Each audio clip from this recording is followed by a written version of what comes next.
Este é o mapa da Ásia Ocidental. E se você der uma olhada na área do levante do Crescente Fértil, na margem leste do Rio Jordão, você encontrará o reino Hashemita da Jordânia, situado no cruzamento Ásia, África e Europa. A magnífica nação faz fronteira com o reino da Arábia Saudita ao sul e ao leste, com o Iraque ao nordeste e com a Síria ao norte. O oeste da Jordânia faz fronteira com a Cisjordânia Palestina, Israel e o Mar Morto. A costa no Golfo de Aqaba, Mar Vermelho, fica no noroeste da Jordânia e tem 26 quilômetros de extensão. Ela separa a Jordânia do Egito. O país cobre uma área de 89.432 km². A distância entre seus pontos mais ao norte e mais ao sul, Qais e Aqaba, é de cerca de 400 km². Amman é a capital e a maior cidade do país. É também o centro econômico, político e cultural do país. A região leste da Jordânia é um planalto árido e irrigado por um oásis e cursos de água sazonais, enquanto as principais cidades estão esmagadoramente localizadas na parte noroeste por causa de seus solos férteis e chuvas relativamente abundantes. A Jordânia moderna tem sido habitada por humanos desde a Era Paleolítica. No final da Era do Bronze, 3 reinos distintos surgiram na região: Amon, Moabe e Edom. Os Nabatáins árabes estabeleceram seu reino no século III a.C. A capital deste reino era Petra. Outros governantes notáveis da região transjordaniana incluem o assírio, o babilônio, o romano, bizantino, Rashidun, Umayyad, Abássida e o Império Otomano. O Império Otomano foi dividido pelos britânicos e pela França após a Guerra Revolta Árabe de 1916, durante a Primeira Guerra Mundial, e logo após o emir Abdullah I, que era um Hashemita, ter estabelecido o Império da Transjordânia em 1921. O Emirado se tornou um protetorado britânico. Entretanto, após o fim da Segunda Guerra Mundial, a Jordânia se tornou independente em 1946. A nação semiárida tem uma população de mais de 10 milhões de habitantes, fazendo dela o 11º, o país mais populoso do mundo. A Jordânia também faz parte da Terra Santa, que é um destino popular de peregrinação. Com mais de 100 mil sítios arqueológicos, religiosos e turísticos, o espetacular país ostenta uma história cultural e cientificamente rica. Desde a represa mais antiga do mundo até as estruturas e estátuas antigas, todos os tipos de estruturas e artefatos inacreditáveis e aterrorizantes que datam de milhares de anos atrás foram descobertos. Embora a característica natural mais intrigante do reino Hashemita seja o misterioso Mar Morto, que tem deixado os cientistas perplexos por décadas. O Mar Morto, também conhecido como Lago Salgado, faz fronteira com a Jordânia, a leste, e a Cisjordânia e Israel, a oeste. Deitado no Vale da Fenda do Jordão, o mar é alimentado principalmente pelo Rio Jordão. A partir de 2019, a superfície do lago está a cerca de 430,5 metros abaixo do nível do mar, o que significa que suas margens são a mais baixa elevação terrestre do planeta. A 304 metros é o lago hipersalino mais profundo do mundo, com uma salinidade de 343 gramas por quilograma. É considerado como um dos corpos de água mais salgados do mundo, quase 9,6 vezes mais salgado que o oceano. O lago tem uma densidade de 1,24 quilos por litro, então nadar nele é como flutuar. Os cientistas inicialmente acreditavam que a salinidade deste corpo de água único produzia um ambiente incrivelmente duro que não poderia suportar a vida animal ou vegetal. É também por isso que foi batizado de Mar Morto. É verdade que a alta salinidade impede que organismos macroscópicos como peixes e plantas aquáticas vivam nele, mas os pesquisadores encontraram quantidades minúsculas de bactérias e fungos microbianos na água. Durante os períodos de inundação, o conteúdo de sal do Mar Morto pode cair 30% a 35% abaixo do seu normal ou até mesmo mais baixo. Isso é quando o Mar Morto ganha vida temporariamente. Depois de um período de chuva em 1980, o Mar Morto, tipicamente azul escuro, ficou vermelho, deixando os habitantes locais confusos. No entanto, pesquisadores da Universidade Hebraica de Jerusalém revelaram mais tarde que o Mar Morto estava repleto de uma alga conhecida como Dunaliella, um micro-organismo que, por sua vez, nutria halobactérias contendo carotenoides, cuja abundância na água o tornava carmesim. A bacia do Mar Morto tem estado seca e as bactérias ou algas não retornaram em quantidades mensuráveis desde 1980. Em 2011, uma equipe de cientistas de Beersheba, Israel e Alemanha encontrou fissuras no chão deste lago rico em sal. Eles tinham mergulhado até o fundo e observado a superfície. De acordo com eles, as fissuras permitiam que a água doce e salobra penetrasse no Mar Morto. Após a amostragem dos biofilmes ao redor das fissuras, eles descobriram várias espécies de bactérias e arcaias. O Mar Morto também tem um imenso significado histórico e tem atraído visitantes de toda a bacia do Mediterrâneo por milhares de anos.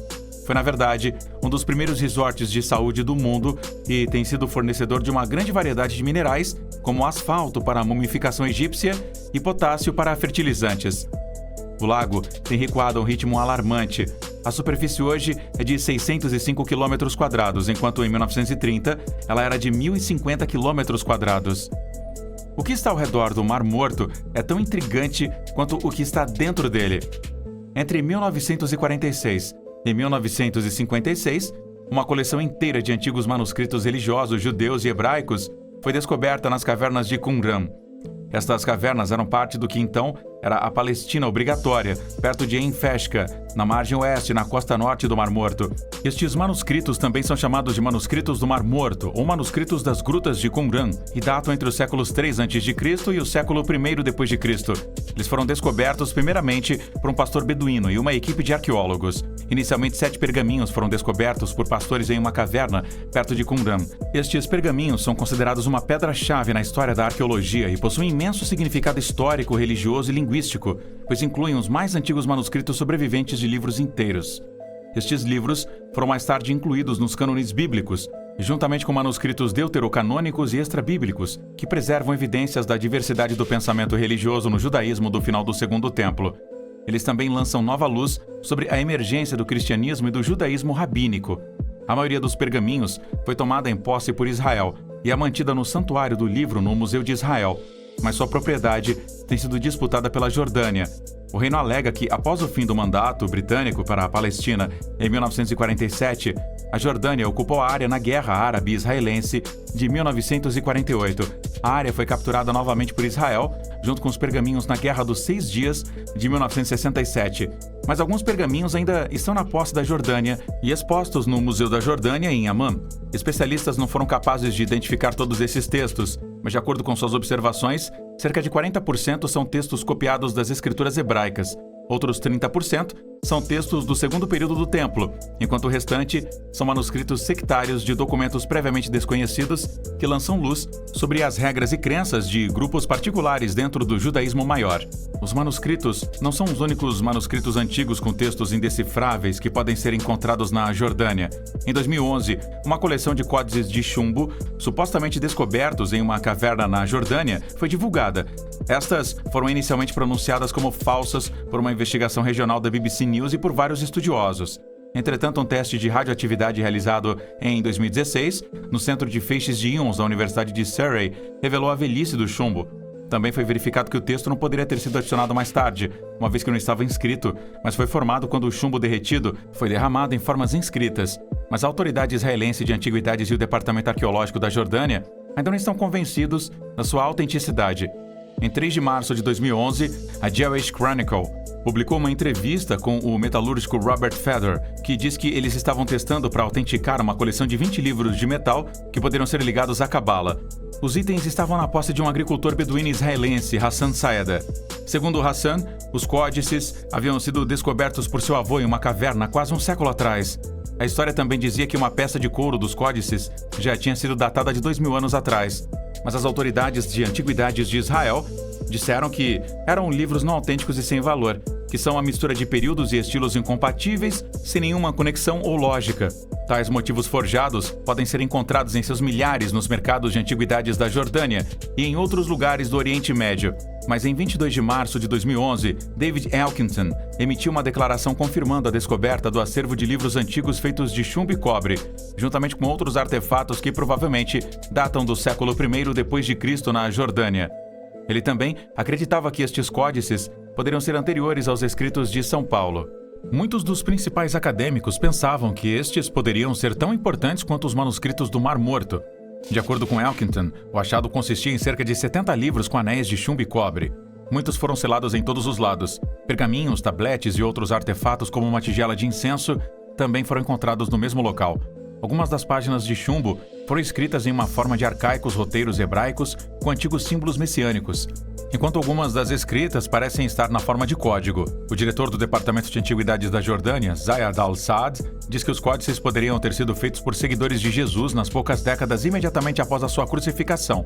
De acordo com um artigo da BBC, os livros consistem de 5 a 16 folhas ou pratos, cada um do tamanho de um cartão de crédito. Eles são feitos de chumbo e cobre e unidos com anéis em um dos lados. Enquanto Elkington ainda sustenta que os códices são confiáveis e têm 2.000 anos, o Departamento Jordaniano de Antiguidades refutou as afirmações dizendo que não há provas sólidas que sustentem a autenticidade desses códices. Recentemente, arqueólogos trabalhando nas profundezas do deserto da Jordânia descobriram um complexo ritualístico de 9.000 anos de idade, perto do que eles acreditam que poderia ser a mais antiga grande estrutura de construção humana conhecida no mundo. O local do Santuário da Idade da Pedra foi escavado em 2022 e, de acordo com especialistas, foi usado por caçadores de gazelas nos tempos antigos. Ele apresentava figuras esculpidas em pedra, um altar e um modelo em miniatura de uma armadilha de caça em larga escala.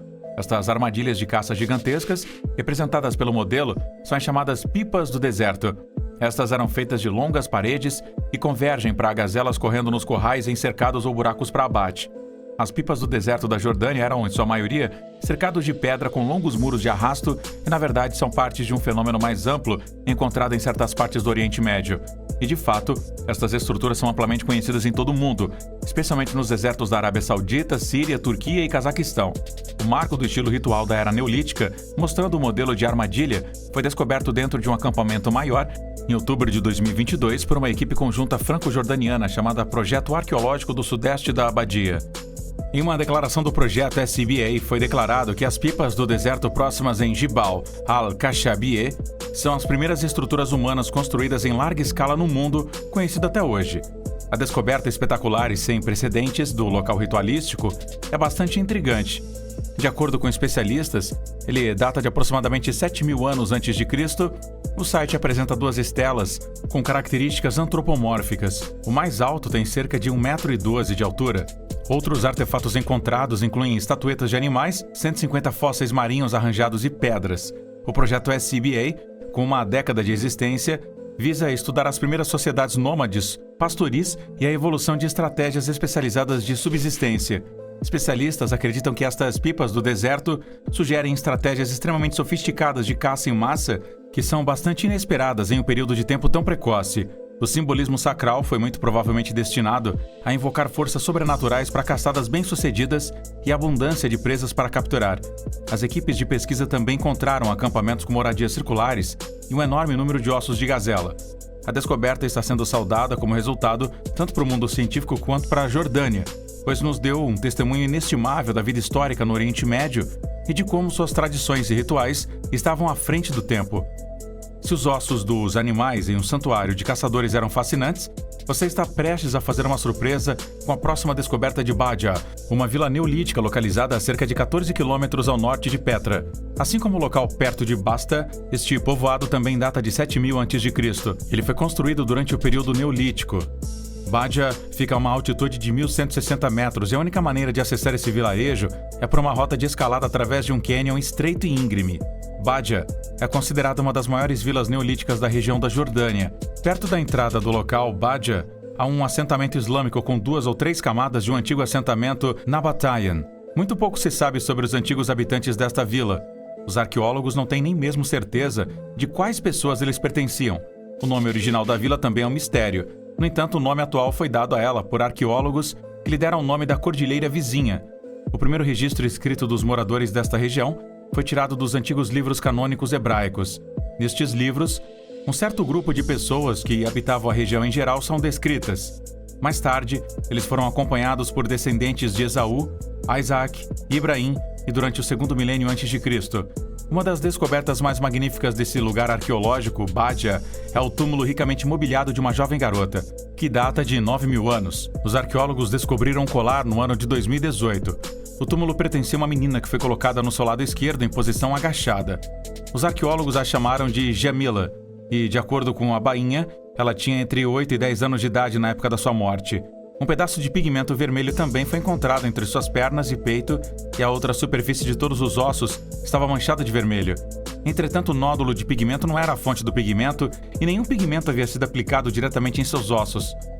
Contas de um colar de várias cordas ligadas a um espaçador central de anéis de pérolas foi encontrada no pescoço, peito e ombro. A maioria das 2.600 contas eram pequenos discos de anel feitos de pedra calcária vermelha. Alguns também eram em forma de barril e cilíndricos. Os cordões de conta dominantes vermelhos foram intercalados com contas cilíndricas brancas, feitas de conchas de amêijoas fossilizadas. Havia 5 contas de disco azuis e 2 contas hematitas esféricas, pretas também. O túmulo é incrivelmente raro e é construído usando 80 placas de pedra de areia e fragmentos. 3 grandes lajes foram os principais elementos estruturais. Os detalhes e a tensão visíveis no túmulo sugerem que a criança tinha um alto status social desde a tenridade, que, por sua vez, sugere que a estrutura social hierárquica existia na Bádia neolítica. Outra descoberta espantosa do sítio arqueológico Shubaika I deixou os arqueólogos e historiadores ainda mais perplexos do que a tumba de Djamila. Os pesquisadores encontraram restos carbonizados de pães planos cozidos por caçadores-coletores há 14.400 anos no sítio arqueológico no nordeste da Jordânia. Os restos de pão são a mais antiga evidência direta de pão encontrada até hoje. Na verdade, é anterior ao advento da agricultura por pelo menos 4.000 anos. Especialistas acreditam que a produção de pão baseada em cereais provavelmente inspirou caçadores-coletores a cultivar os cereais e assim contribuiu para a revolução agrícola no período neolítico.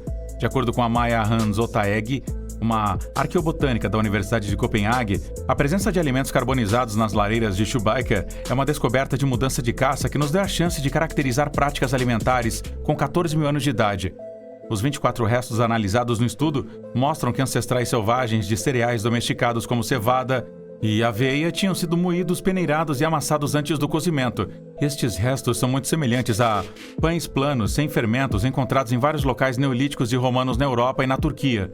Isto fornece evidências de que produtos semelhantes a pão foram produzidos muito antes do desenvolvimento da agricultura. Shubaika consiste de 2 edifícios bem preservados e sobrepostos, um dos quais é uma estrutura semi-subterrânea com um pavimento de pedra cuidadosamente construído, feito de pedras basálticas locais. A estrutura compreende exclusivamente depósitos com um rico conjunto de pedras lascadas, ferramentas de pedra moída, ossos de animais e restos vegetais. A região foi encontrada e escavada pela primeira vez por Alison Betts nos anos 90. Dr. Tobias Richter, um arqueólogo da Universidade de Copenhague, que liderou as escavações no local de Shubaika, os caçadores-coletores de Nutafian são de particular interesse para nós, porque eles viveram em um período de transição quando as pessoas se tornaram mais sedentárias e sua dieta começou a mudar. As lâminas de foice de sílex, assim como as ferramentas de pedra moída, encontradas nos locais de Natufian, há muito tempo levaram os arqueólogos a suspeitar que as pessoas começaram a explorar as plantas de uma maneira diferente e talvez mais eficaz. Sendo a mais antiga evidência de fabricação de pão, o pão plano em Shubaika mostra a panificação que foi inventada antes de termos o cultivo de plantas. A produção de pão envolveu o processamento intensivo de mão de obra, que inclui descascar, moer cereais e amassar e assar. O fato de que ele foi realmente produzido antes do início do cultivo sugere que ele foi considerado especial, e o desejo de fazer mais deste alimento especial muito provavelmente contribuiu para a decisão de começar a cultivar cereais. Se você olhar mais de perto o mapa da Jordânia, você vai notar a antiga cidade de Petra, localizada a cerca de 150 milhas ao sul de Jerusalém, e a capital da Jordânia, Amã. Ela está situada a meio caminho entre Damasco e o Mar Vermelho, e devido a esta posição ideal, a cidade tem sido um centro de comércio na região desde os tempos antigos. Petra também é chamada de Cidade das Rosas por causa da cor das pedras utilizadas em seus edifícios. A magnífica cidade data do século IV a.C. e foi estabelecida pelos nabateus como um posto de comércio. A técnica para construir a cidade foi chamada de corte de rocha. Após sofrer múltiplos ataques e ser conquistada pelos gregos, romanos e bizantinos, a cidade rica perdeu sua posição e no início do século VIII d.C., Petra foi largamente abandonada. Os antigos residentes de Petra podem ter perdido o interesse pela cidade, mas os arqueólogos modernos consideram-na um tesouro de conhecimento, especialmente depois que um monumento colossal foi descoberto enterrado sob as areias do Patrimônio Mundial de Petra alguns anos atrás. Foi revelado em um estudo publicado nas Escolas Americanas de Pesquisa Oriental que os arqueólogos usaram imagens de satélite, fotografias de drones e levantamento no solo para localizar o achado. A enorme plataforma é quase tão longa quanto uma piscina olímpica e tem o dobro da largura. De acordo com pesquisadores, a estrutura é diferente de qualquer outra que eles encontraram no local antigo. O estudo descreve-a como escondida à vista de todos. A cerâmica de superfície indica que a plataforma foi construída em meados do segundo século a.C., quando Petra era um próspero e rico centro de comércio. Alguns acreditam que a estrutura poderia ter servido como um local cerimonial. Na pesquisa também foi revelado que uma plataforma menor, contida dentro de uma maior, também foi encontrada. Ela uma vez estava alinhada com colunas de um lado e uma vasta escadaria do outro. Christopher Tuttle, o diretor executivo do Council of American Overseas Research Centers declarou que alguém em décadas de escavação tinha que saber que a estrutura estava lá, mas ainda não tinha sido escrita. Ele também disse: "Eu trabalho em Petra há 20 anos e eu sabia que algo estava lá, mas certamente é legítimo chamar isso de uma descoberta." Assim como a plataforma de Petra, o antigo mistério arqueológico permaneceu escondido sob as características modernas da capital da Jordânia, Amman. Durante os trabalhos de escavação para instalar um sistema de drenagem de água no centro de Amman, um sítio arqueológico romano com banhos e um crematório foi desenterrado. Os banhos romanos do segundo século com adegas aquecidas e um crematório foram encontrados no local exatamente em frente ao anfiteatro romano. As autoridades locais estavam instalando um sistema para controlar as inundações que danificaram lojas e sítios arquitetônicos na área. Estes locais poderiam ter acabado completamente submersos pelo rio Amman entre 1964 e 1971, já que o rio geralmente inundava as áreas vizinhas no inverno. Mas agora, o rio foi completamente coberto e pavimentado. Murad Kalalder, um professor de arquitetura e planejamento urbano da Universidade Aplicada Al-Baqa, enfatizou que o local precisa ser preservado e quaisquer tentativas de remover o balneário devem ser interrompidas. Autoridades pararam as obras de infraestrutura que poderiam ter danificado ainda mais o local, que agora é considerado tão significativo quanto os banhos romanos de Beirute. Os restos de fornos nos banhos são um sinal de um elaborado sistema de aquecimento que, segundo arqueológicos, é a primeira descoberta entre os restos da antiga cidade de Filadélfia, sob a qual Amman foi construída. A infraestrutura e um rápido crescimento e o planejamento urbano aleatório já danificou as camadas antigas das civilizações enterradas sob as mesmas. A crescente população da cidade nas últimas décadas, por causa da turbulência regional e das ondas de refugiados da Guerra Árabe-Israelense, também piorou as coisas. Agora os arqueólogos e historiadores estão preocupados que os projetos de desenvolvimento desmantelem as relíquias antigas e preciosas. Estima-se que cerca de 100 mil sítios arqueológicos existam na Jordânia, mas apenas 0,02% deles foram registrados até agora. Agora, as pessoas na Jordânia estão acostumadas a acordar para novas descobertas arqueológicas, mas em 2021 elas encontraram algo incrivelmente misterioso e inquietante. Os locais e as autoridades ficaram perplexos com um pequeno corpo de água localizado perto do Mar Morto, que subitamente se transformou em uma poça de sangue. A água nessa piscina vizinha ao Mar Morto ficou misteriosamente vermelha de sangue. Fotos deste estranho fenômeno foram compartilhadas por vários usuários da mídia social e eles mostraram a água de cor vermelha profunda, cuja causa ainda permanece inexplicada. O Ministério da Água da Jordânia enviou equipes técnicas para colher amostras e fazer testes para descobrir o que causou a mudança tão rápida da cor da água. Alguns teóricos da conspiração até mesmo disseram que poderia ser a praga bíblica do sangue, pois a piscina está localizada no que costumava ser a região bíblica de Moabe. A costa leste do Mar Morto, onde a piscina vermelha de sangue está localizada, também é o lugar onde duas das cidades lendárias de Sodoma e Gomorra que estavam antes de serem destruídas por Deus por sua desobediência, de acordo com a história. Mas os cientistas acham que a razão por trás desta mudança de cor é bastante simples. De acordo com Sakr al-Nussur, o chefe do Sindicato de Geólogos da Jordânia, apontou que a cor vermelha poderia ter sido causada por algas, óxido de ferro ou pela adição de substâncias pelas pessoas para mudar a cor da água. Um porta-voz do ministério, Omar Salama, disse aos noticiários que o lago é bem pequeno e isolado das águas do Mar Morto. Muitos jordanianos, entretanto, pensam que a piscina foi poluída ou usada como lixeira para resíduos químicos nocivos pelas autoridades locais e agora eles estão tentando encobri-la através de possíveis razões que não fazem sentido.